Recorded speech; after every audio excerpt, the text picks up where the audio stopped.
Hello everybody, welcome to another episode of Erickson TV. Curtis here with Lauren. Hey Lauren. Hey everybody.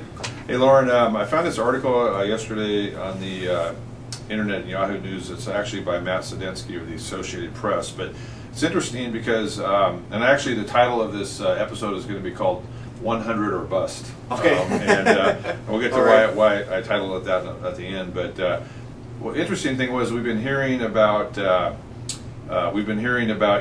people's life expectancy keeps on growing each year. Yes. In fact, I looked at from like from the year 1900 to the year 2000, our average life expectancy grew like 33 years. So this was interesting to me though, which is was the amount of people turning 100. The gist of the article is turning 100 isn't such a big deal anymore. 20 years ago, from this date, there were approximately 37,000 people in the U.S. that reached the age that were 100 or older at that point. All right. 20 years later, we're up to 72,000. Wow. That's a lot of people. Yeah, a lot of people.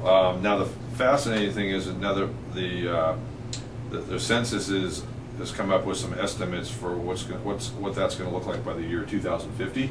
Okay. So roughly about 40 years from now. Right. The low end was 265,000 centenarians, or people that live to 100. Or the highest projection could actually put the number at 4.2 million. Wow. That's a lot of 100 years old. Right. A lot of so a couple of implications. First of all, the fact that many people are growing to live to 100 is one thing, but there's also many people right behind them that are living in their 90s. Right. Yes, exactly. So how does that? What do you see that as for implications for like the Social Security system? They're going to raise the retirement age. That makes sense. I mean that's or limit benefits. Yeah, and we remember a long time ago we did not a long time ago, but we did a series on predictions, and I said the people who tended to make basically predict good predictions tended to just choose the most obvious thing they could possibly predict. Right. In the past, we've raised the retirement age for Social Security. Right. So in the future, I'm predicting we're raising the retirement age of Social Security.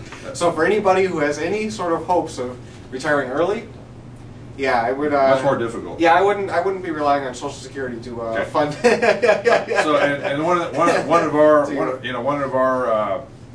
of our philosophies that we impart to our clients is that you want to take control of your own retirement. You don't want to have to rely on, let's say, a pension or just a pension only, or just a Social Security benefit only. So, with people living longer, one of the big I don't see the problem or the risk necessarily being, let's say, the stock market. There's a bigger risk, which is inflation.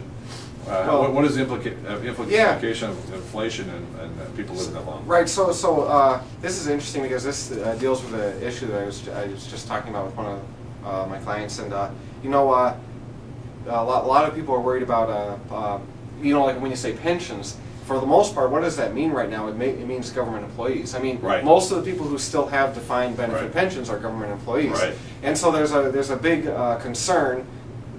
Will these pensions actually be here? Because lots of states, they haven't fully funded their pension obligations and all sorts of other things.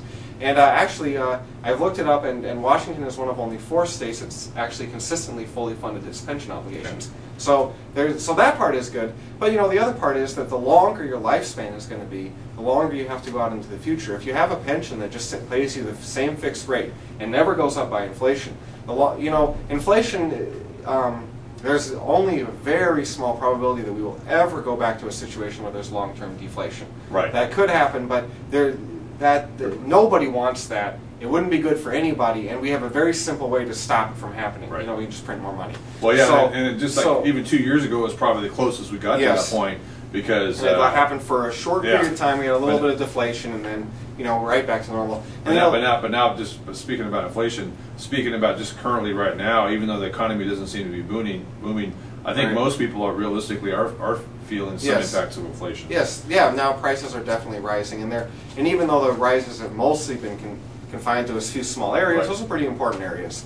And so like food, yeah, exactly, gasoline, that's exactly the point, and I think that also, the one area that prices have not only gone up, but they have gone up consistently at much faster than the rate of inflation is medical care, and that's also one area where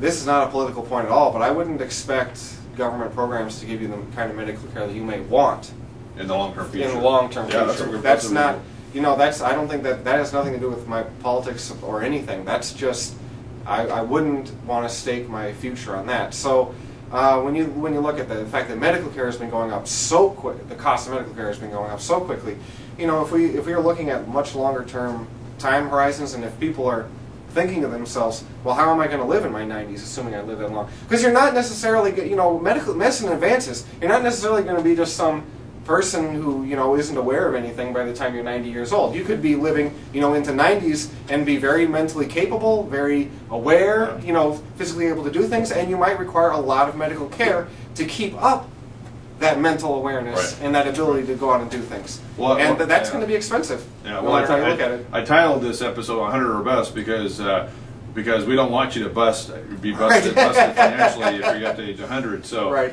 so what is one of the many myriad of investment options in an allocation that has proven to historically at least give you a fighting chance against inflation long term, plus the tax after taxes? Right. Well, if you're looking for growth, you need to invest in the global stock market.